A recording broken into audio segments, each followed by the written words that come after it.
In this video, we are going to discuss how you can make a natural cough syrup at home. Do you have a persistent cold or cough that just won't go away?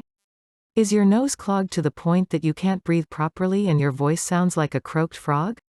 The worst part is, this cold and cough strike you down when you already have a lot to do and you cannot afford any more sick leaves from work. If you have an important presentation or meeting coming up, catching a cold is especially annoying. After all, you want people to pay attention to your words rather than your croaked voice. While the weather continues to deteriorate, hey, frigid winters, sneezing coworkers and coughing commuters are unavoidable. So, if you've been suffering from a bad cold for the past several days, we could just have the cure for you. You don't have to leave the comfort of your own house. Before you pop some pills, try this simple home remedy to solve your problems.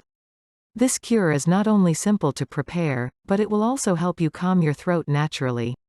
The best part is that you won't have to go to the market, simply open your kitchen cupboard and you're ready to go. The ingredients: 1 teaspoon lemon juice, a pinch of grated ginger, 1 cup of water, 1 teaspoon of honey, 1 pinch of black pepper, 1 teaspoon of apple cider vinegar. How to make this super easy cough syrup. Put all the ingredients on the stove and bring the concoction to boil. Store the concoction in an airtight glass jar.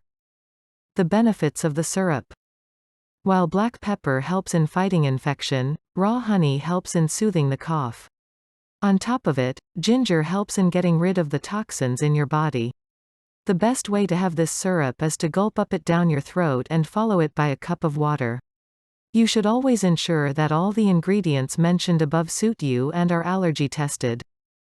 Always consult your trusted medical professional in case of any problem and use your own discretion. Thanks for watching. Don't forget to like this video, share with your friends, and subscribe to get updates on new videos.